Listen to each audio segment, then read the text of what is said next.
अभिनंदन, आभार, आदर, नमस्कार। मैं कुंदन कुमार सिंह महामना एजुकेशन हब के इस वीडियो में आप सभी का स्वागत करता हूं। तो दोस्तों, कक्षा 6 का साइंस का दूसरा चैप्टर कंपोनेंट्स ऑफ फूड, जिसके अंतर्गत हम पढ़ेंगे proteins, carbohydrates, fats, vitamins, minerals के बारे में जो हमारी बॉडी के लिए आवश्यक है। इसके अलावा हम ये भी पढ़ेंगे कि हमारी बॉडी को कितनी ज़रूरत है, कौन सी चीज़ और क्या हमें खाना चाहिए, क्या नहीं खाना चाहिए, बैलेंस डाइट क्या होता है और हिंदुस्तान के अलग अलग हिस्से में अलग अलग भोजन या खाने का तरीका या फूड आइटम्स क्यों है। चलिए शुरू करते हैं। कृपया करके इसे पूरा देखिए। देखने सुनने के बाद में मैक्सिमम लोगों तक शेयर भी कर दीजिएगा। यंग लेडीज एंड जेंटलमैन, कृपया करके कमेंट बॉक्स में ज़रूर बताइएगा कि ये चैप्टर कैसा रहा और इस चीज़ को मैं कंटिन्यू करूँ कि नहीं करूँ, ये भी हमें ज़रूर सजेशन में दीजिएगा। In chapter 1, we made list of the food items that we eat. We also identified the food items written in the different parts of India and marked this on the map. हमें पता है कि भारत के अलग अलग हिस्से में खान पान की व्यवस्था अलग अलग है, चीज़ें अलग अलग हैं, डिशेस अलग अलग है। A meal could consist of chapati, dal, brinjal, curry. Another may be rice, sambar and vegetable preparation of lady's finger, that is bhindi. Yet another meal could be appam, fish curry and vegetables. कुछ और भी चीजें जानने की कोशिश करते हैं। Activity 1 ये कहती है कि our meals usually have at least one item made of some kind of grain. Other items could be the dal और the dish of meat and vegetables. It may also include the items like curd and buttermilk pickles. Some examples of the meals of different regions are given in the table 2.1. Select the food items you depicted on the map in chapter 1. Add some more meals to the list and enter this in table 2.1. आपको table बनाने हैं जिसमें अलग अलग dishes के नाम और उनके इंग्रेडिएंट्स को मेंशन करना है. Sometimes we may not really have all the variety of our meals. If we are traveling, we may eat whatever is available on the way. It may not be possible for some of us to eat such a variety of items most of the time. There must be some reason, though, why meals usually consist of such distribution. Do you think that our body needs different kinds of food for some special purpose? What do different food items contain? अलग अलग तरह के पकवान क्या क्या contain करते हैं? We know that each dish is usually made of one or more ingredients which we get from plants and animals. These are, जैसे कि पंजाब के लोग मक्की की रोटी और सरसों के साग खाते हैं तो उसमें अलग अलग चीज़ें होती है, घी और दही भी साथ में खाते हैं। आंध्र प्रदेश के लोग ज़्यादातर चावल से बनी हुई चीज़ें खाते हैं, तुअर दाल खाते हैं। इसके अलावा कुंडुरु, बटर मिल्क, घी और अचार भी खाते हैं। मिर्ची की खेती भी आंध्र प्रदेश में ज़्यादा होती है तो उससे रिलेटेड भी आइटम्स, अचार ज़्यादातर प्रयोग किए जाते हैं। इसके अलावा ingredients contain some of the components that are needed in our body and these components are called nutrients. और जो भी हमारे खान पान की चीज़ें, पकवान कंटेन करती हैं, उन कंपोनेंट्स को हम न्यूट्रिएंट्स कहते हैं. The major nutrients in our body named as carbohydrates, proteins, fats, vitamins and minerals. और ये मुख्य रूप से हमारे बॉडी के लिए आवश्यक पोषक तत्व हैं, न्यूट्रिएंट्स हैं, जिनका नाम है carbohydrates, proteins, fats, vitamins and minerals. In addition the food contains dietary fibres and water which are also needed to our body. Fibre और पानी भी हमारे शरीर के लिए बहुत आवश्यक है, इसलिए हमें ज़रूर वो चीज़ें अपने भोजन में इंक्लूड करनी चाहिए. Do all foods contain all these nutrients? With some simple methods we can test whether cooked food or raw ingredient contain one or more test nutrient. The test presence of carbohydrates, protein and fats simpler to do as compared to the test of the nutrients. तो हम कुछ activity के जरिए, कुछ प्रयोग के जरिए ये जानेंगे कि कौन सा भोजन फैट कंटेन करता है, कौन सा प्रोटीन कंटेन करता है, कौन सा कार्बोहाइड्रेट कंटेन करता है. इसके लिए हमें 3 सॉल्यूशन लेने होंगे. पहला सॉल्यूशन होगा अ dilute solution of iodine. Iodine का सॉल्यूशन लेना होगा हमें. पानी में 2-3 ड्रॉप डाल करके आयोडीन सॉल्यूशन हम तैयार कर सकते हैं. कॉपर सल्फेट सॉल्यूशन क्या करेंगे कि 100 मिलीलीटर वाटर में 2 ग्राम कॉपर सल्फेट के सॉल्यूशन को डालेंगे और फिर वो हमारा कॉपर सल्फेट सॉल्यूशन तैयार होगा। फिर आगे कॉस्टिक सोडा से भी हम कॉस्टिक सोडा का सॉल्यूशन तैयार करेंगे पानी के साथ मिला करके। अब हम स्टार्च का टेस्ट करने के लिए चलेंगे। स्टार्च का टेस्ट करने के लिए हम क्या करेंगे कि कोई भी फूड मटेरियल को लेंगे और उसके ऊपर हम आयोडीन का सॉल्यूशन 2-3 ड्रॉप गिराएंगे। अगर उसका रंग ब्लू ब्लैक चेंज हो जाता है तो हम मानेंगे कि उसके अंदर स्टार्च है। स्टार्च कार्बोहाइड्रेट का एक तरीके का फॉर्म है इनफैक्ट। तो देखिए आलू पर हमने आयोडीन के कुछ ड्रॉप गिराए और उसका कलर ब्लू ब्लैक हो गया। इससे यह सिद्ध हो गया कि आलू जो है वो स्टार्च कंटेन करता है, कार्बोहाइड्रेट कंटेन करता है। अब हम दूसरी एक्टिविटी की तरफ चलते हैं, उससे भी हम समझने की कोशिश करेंगे। प्रोटीन का टेस्ट करने के लिए हम क्या करेंगे? Take a small quantity of food item for the testing. If the food you want to test is a solid, the first need to make a paste or powder it. Grind or mash a small quantity of food item. Put some of this in a clean test tube and 10 drops of water to it and shake it well.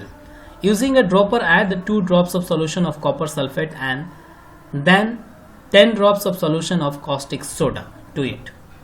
तो copper sulphate का solution और caustic soda का solution हम उस पर गिराते हैं तो उसका क्या होगा कि कुछ समय बाद उसका कलर जो है वायलेट हो जाएगा, बैंगनी हो जाएगा। इससे हमें पता चल जाएगा कि प्रोटीन उसके अंदर है।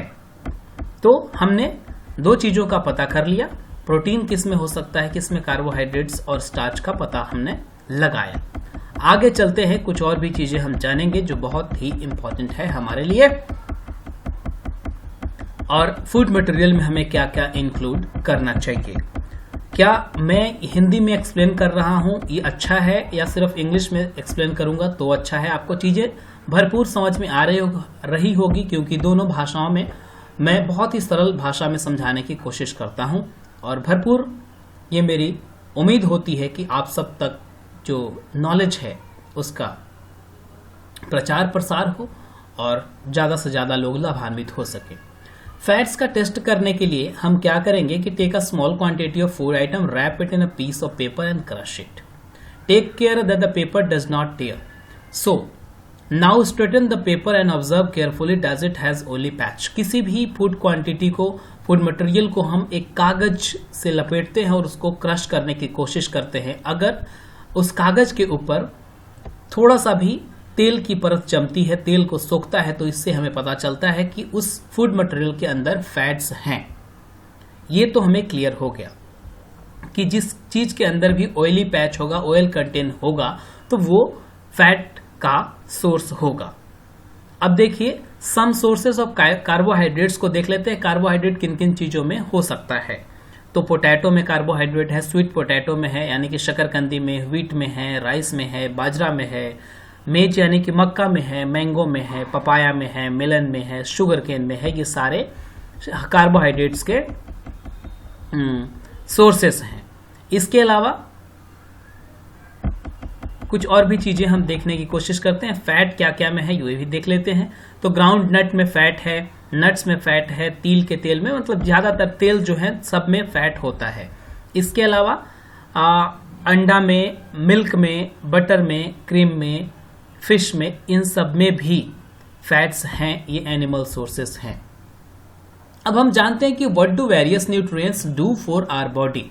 ये जो हमने अभी तक नाम लिए कार्बोहाइड्रेट, फैट्स और प्रोटीन्स के, ये हमारी बॉडी को देते क्या हैं, कैसे लाभ पहुंचाते हैं, इनको जानने की कोशिश करते हैं। तो carbohydrates mainly provide energy to our body. जो कार्बोहाइड्रेट है वो हमारी बॉडी को ऊर्जा प्रदान करता है। Fats also give us energy. In fact fats give much more energy as compare to the same amount of carbohydrates. तो कार्बोहाइड्रेट का सेम अमाउंट से जो फैट है उसकी एनर्जी ज्यादा होती है। दोनों ही हमारे बॉडी को एनर्जी देते हैं, लेकिन एक्सेस अमाउंट में अगर हम फैट खाते हैं तो हम मोटापे का शिकार हो जाते हैं, जो हमें नहीं करना चाहिए। Foods containing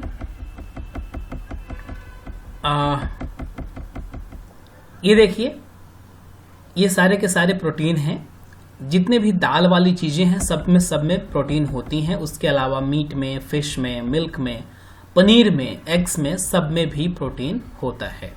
proteins are often called body building foods. जो प्रोटीन है वो हमारे बॉडी बिल्डिंग के लिए बहुत ही आवश्यक है। जितने भी स्पोर्ट्स पर्सन्स होते हैं, जितने भी बॉडी बिल्डर्स होते हैं, वो प्रोटीन को ज़्यादा अमाउंट में कंटेन करते हैं ताकि उनकी बॉडी अच्छी बनी रहे। Vitamins help in protecting our body against diseases. और जितने भी विटामिन हैं ए, बी, सी, डी, ई और के, वो हमारी बॉडी को बीमारियों से लड़ने में बहुत ही मदद करते हैं, यानी कि हमारी प्रतिरोधक क्षमता बढ़ाते हैं। Vitamins also help in keeping our eyes, bones, teeth and gums healthy. Vitamins are different kinds known as different names A, B, D, E and K. There is also a group of vitamin called vitamin B complex. Our body need all types of vitamin in different amount. अब हम थोड़ा और vitamin के sources को जानते हैं। Vitamin C हमारे शरीर की प्रतिरोधक क्षमता को बढ़ाने के लिए सबसे ज्यादा महत्वपूर्ण होता है, जो आंवला में बहुत ज्यादा मात्रा में पाया जाता है, गुआवा में, अमरूद, जितने भी खट्टे पदार्थ होते हैं, टमाटर हो गया, इसके अलावा ग्रीन चिल्ली हो गया, लेमन हो गया, सब में ही ये पाया जाता है।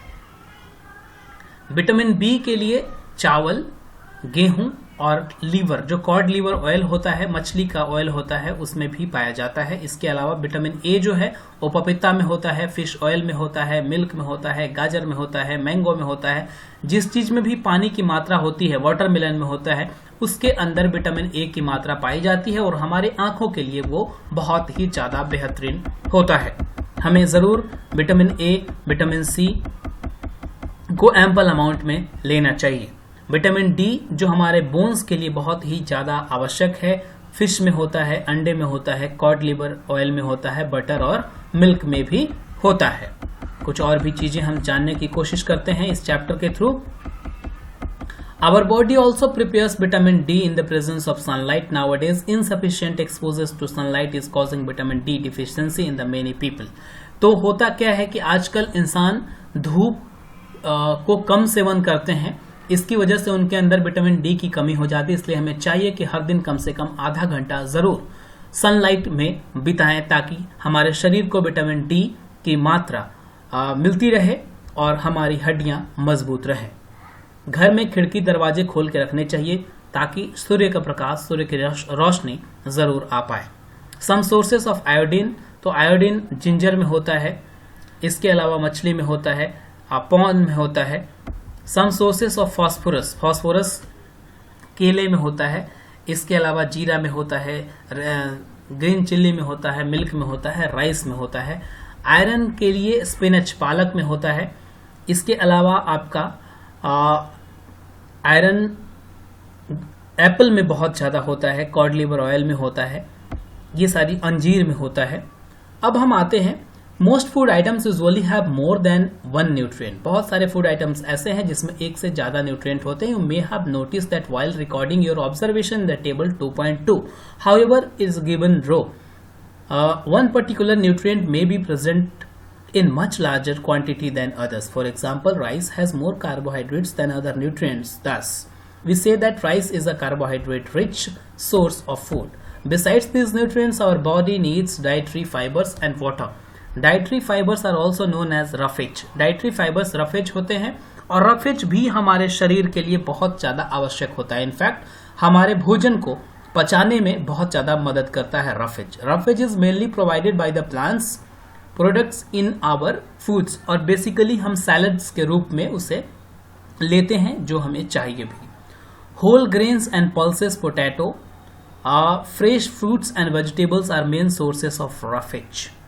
Roughage does not provide any nutrient to our body but is an essential component of our food and adds to it in bulk. This helps our body to get rid of undigested food. और हमारे शरीर में जो भी हम भोजन लेते हैं उनको पचाने में बेहद मददगार साबित होता है, दैट इज रफेज. तो इसलिए हमें अपने भोजन में रफेज जरूर ही इंक्लूड करना चाहिए. बिना सलाद के हमें खाना नहीं खाना चाहिए. आगे बढ़ते हैं कि water helps our body to absorb nutrients from food. पानी जो है हमारे शरीर में न्यूट्रिएंट से एब्जॉर्ब करने की कोशिश करता है, में मदद करता है. Also, it also helps in throwing out some waste from body as urine and sweat. और पानी जो है हमारे बॉडी में रेगुलेशन को बहुत अच्छे तरीके से स्थिर रखता है. इसके साथ ही साथ यूरिन और स्वेट के जरिए हमारे शरीर से गंदगी निकालने में भी बहुत मदद करता है. Normally we get most of the water than our body needs from the liquid we drink, such as water, milk, tea. In addition, we add water to most of the cooked foods. Let us see if there is any other source which provides water to our body. तो पानी हम जरूरी नहीं कि सिर्फ जो पीते हैं अलग से वही होता है. बहुत सारे खाद्य पदार्थों में भी हम पानी का उपयोग करते हैं. जैसे गोलगप्पा खाते हैं तो उसमें भी पानी होता है. उसके अलावा जो दूध है उसमें भी कुछ पानी की मात्रा होती है. चाय है उसमें भी पानी की मात्रा होती है. तो इन सम और अदर वे हम जरूर पानी को अपने शरीर की आवश्यकता अनुसार लेते हैं. टेक अ टोमेटो और a fruit like lemon, cut into small pieces. Do your hands get wet while doing so? Carefully observe whenever vegetables and fruits are being cut. Peeled, grated or mashed at your home, do you find any fresh vegetable or fruits that do not contain some amount of water?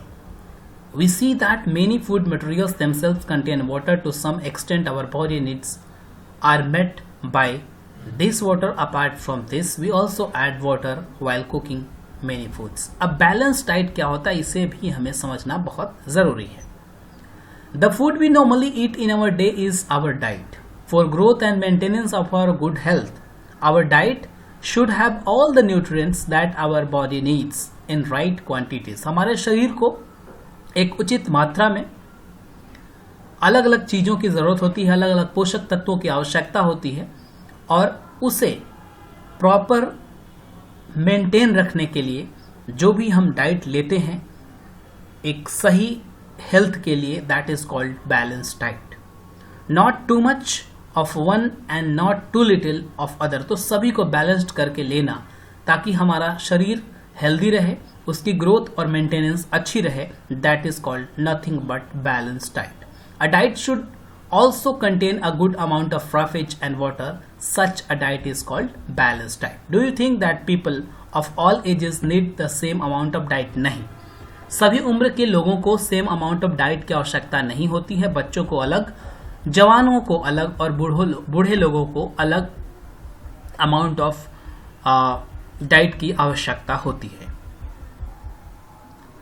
Think that what we need for a balanced diet would depend on the amount of the physical work. जो जितना हमें काम करने की जरूरत होती है उसी हिसाब से हमें डाइट भी लेने की आवश्यकता पड़ती है. Prepare a chart of whatever you eat over a period of a week. Check whether all nutrients mentioned are present in one or other food items being eaten within a day or so. Pulses, groundnut, soybean, sprouted seeds, moong or Bengal gram, fermented foods, South Indian foods such as idli, a combination of flours, that is missi roti, thepla made from cereals and pulses, banana, spinach, sattu, jaggery. Available vegetables and other foods provided many nutrients, therefore one can eat a balanced diet without expensive food materials. तो हमारे आसपास और हमारे normal दिनचर्या में कम दामों में चीजें जो उपलब्ध होती हैं उसके अंदर भी बैलेंस डाइट मेंटेन रखने के लिए अच्छे न्यूट्रिएंट्स होते हैं और हमें खाना भी वही चाहिए. Eating the right kind of food is not enough. It should also be cooked. और अच्छे से उसे बनाया भी जाना चाहिए, पकाया भी जाना चाहिए. पहली wonders whether animal food also consists of these different components and do they also need a balanced diet. तो क्या पशुओं को भी ज़रूरत होती है? Yes, of course ज़रूरत होती है. जो दुग्ध उत्पादन वाले पशु हैं उनको प्रोटीन की मात्रा ज़रूरी होती है, तभी वो अच्छा और अच्छे अमाउंट में क्वांटिटी में दूध दे पाते हैं. Nutrients are not lost. Are you aware that some nutrients get lost in the process of cooking and preparation? If the vegetables and the fruits are washed after cutting or peeling, it may result in the loss of some vitamins. तो खाना बनाने के दौरान कुछ nutrient उनके loss भी होते हैं. The skin of many vegetables and fruits contain vitamin and minerals. Similarly, repeated and washing of rice and pulses may remove some vitamins and minerals present in them. ऐसा कहते हैं कि आलू का जो छिलका है उसे हमें उतार के नहीं खाना चाहिए, उसके साथ ही खाना चाहिए, लेकिन आजकल फैशन की दुनिया में उसको उतार के लोग खाते हैं। We also know that cooking improves the taste of food and makes it easier to digest. At some time, cooking also results in the loss of certain nutrients. Many useful proteins and considerable amount of minerals are lost if excess water is used during cooking and is then thrown away. Vitamin C gets easily destroyed by the heat during cooking. Would it not be sensible to include some fruits and raw vegetables in our diet? Bujo thought that the fats would be the best food to eat at all time. एक बुझो नाम का बच्चा था, उसने सोचा कि सिर्फ फैट खाऊंगा तो मेरे शरीर को बहुत एनर्जी मिलेंगी और इसीलिए उसने फैट और कार्बोहाइड्रेट खाना शुरू किया। जल्दी ही वह मोटापे का शिकार हो गया। तो इससे हमें शिक्षा मिलती है कि हमें कुछ भी नहीं खाना चाहिए, सभी चीज़ों को मिला जुला के खाना चाहिए, तभी हमारा शरीर बैलेंस्ड रूप से ग्रो करेगा। अदरवाइज हम जल्दी ही ओबेसिटी का शिकार हो जाएंगे। डिफिशियंसी डिजीजेस, किस चीज की कमी से क्या रोग होता है, अब हम देखते हैं। A person may be getting enough food to eat but sometimes the food may not contain a particular nutrient. If this continues over a long period of time the person may suffer from its deficiency. Deficiency of one or more nutrients can cause diseases or disorder in our body. Diseases that occur due to lack of nutrients over a long period are called deficiency diseases. और किसी चीज की कमी से, किसी आवश्यक पोषक तत्व की कमी से अगर हमारा शरीर में कोई कमी होती है और वो बीमारी का शिकार होता है तो उसे हम डिफिशियंसी डिजीज कहते हैं। If a person does not get enough protein in his or her food for a long time, he or she is likely to have stunned growth, swelling of face, discoloration of hair and skin diseases and diarrhea. If the diet is deficient in both carbohydrates and protein for a long time, the growth may stop completely. Such a person becomes very lean and thin and so weak that he or she may not even be able to move. तो इसलिए carbohydrate और protein भी हमारे शरीर, मतलब सारी चीज़ें जो भी हमने बताया शुरू से लेके अभी तक पिछले 22 मिनट में। Deficiency of different vitamins and minerals may also result in certain diseases और disorder. Some of these are mention in the table 2.3 को हम देखते हैं। All deficiency diseases can be prevented by taking a balanced diet. In this chapter, we asked ourselves the reason why widely varying food from different regions had a common some diseases disorder caused by the deficiency of vitamin and minerals. These are vitamin A की कमी से loss of vision होता है, जिसको कि रतौंधी हिंदी में कहते हैं। ऑलराइट, विटामिन ए की कमी से तो इसमें क्या होता है कि पुअर विजन होता है, loss of vision in darkness होता है, sometimes complete loss of vision होता है, नाइट ब्लाइंडनेस भी इससे होता है। विटामिन B1 की कमी से बेरी रोग होता है, हमारे मसल्स वीक हो जाते हैं, एनर्जी हमारे शरीर में कम लगती है। विटामिन सी की कमी से स्कर्वी रोग होता है, इसे सेलस डिजीज भी बोला जाता है। ऐसा कहा जाता है कि जो लोग समुद्री यात्रा में काम करते हैं, समुद्र में काम करते हैं, उनको ये डिजीज हो जाता है, इसलिए क्योंकि उन्हें फ्रेश फूड्स एंड वेजिटेबल्स नहीं मिल पाता। इसमें इसका सिम्टम्स ये है कि आपके गम्स बहुत ब्लीड करते हैं, उसमें घाव हो जाता है और शरीर के किसी हिस्से में अगर कटा छटा या कुछ घाव होता है तो वह जल्दी से भर नहीं पाता है। विटामिन डी रिकेट्स, जिसमें बोन्स हमारे बहुत ही सॉफ्ट और बेंट होते हैं, कमज़ोर हो जाती हैं हमारी हड्डियाँ। कैल्शियम जो बोन और टूथ डिके में परिवर्तित कर देती है। इसके अलावा आयोडीन की कमी से ग्वाइटर यानी कि घेंघा रोग होता है। इसमें क्या होता है कि पिट्यूटरी ग्लैंड के पास सूजन हो जाता है हमारे गले से ठीक नीचे। आयरन की कमी से एनीमिया रोग होता है, जिससे हमें बहुत वीकनेस हो जाता है, इसलिए हमें एप्पल जरूर खाना चाहिए, दूध जैसी चीजें भी लेनी चाहिए। This distribution we find ensure that our meals have a balanced और different nutrients needed by our body. और आपको हमने ये भी बता दिया कि कौन कौन विटामिन किस किस चीज में पाए जाते हैं, इसलिए हमें वो डाइट जरूर लेना चाहिए। हमें किसी एक ही फूड मटेरियल को फोकस करके रात दिन नहीं खाना चाहिए, बदल बदल के चीजें खाना बहुत जरूरी है। थोड़ी सी समरी की तरफ भी नजर डाल लेते हैं, ज्यादा बड़ा नहीं है। The major nutrients in our body are carbohydrates, proteins, fats, vitamins and minerals. In addition, food also contain dietary fibers and water. Carbohydrates and fats mainly provide energy to our body. Proteins and minerals are needed for the growth and maintenance of our body. Vitamins help in protecting our body against diseases. Balanced diet provides all the nutrients that our body needs in right quantities along with the adequate amount of roughage and water. तो roughage and water ज़रूर खाना चाहिए, otherwise सबसे ज़्यादा जो दिक्कतें आती हैं खास करके बच्चों को, और वो जब बड़े होते हैं तो और दिक्कतें आती हैं, उन्हें कॉन्स्टिपेशन होता है और बाद में it leads to what to say that is called piles, जिसमें हमें एक्सक्रीशन में बहुत दिक्कत होती है और परेशानी होती है। डिफिशियंसी ऑफ वन और more nutrients in our food for a long time may cause certain diseases और डिसऑर्डर। तो इसलिए जितनी भी चीज़ें बताई गई है, जितनी भी चीज़ें हमने आपको समझाने की कोशिश की है, उस पर जरूर अमल कीजिएगा और हर किसी को बताइएगा जो भी चीज़ें आप इस चैप्टर से सीखते हैं। बहुत बहुत धन्यवाद। अगर इस चैनल को अभी तक आपने सब्सक्राइब नहीं किया है तो ज़रूर सब्सक्राइब कर लें। Young ladies and gentleman, thank you for watching and all the best for your bright future. God bless you all. Good luck as always. नमस्कार वंस अगेन।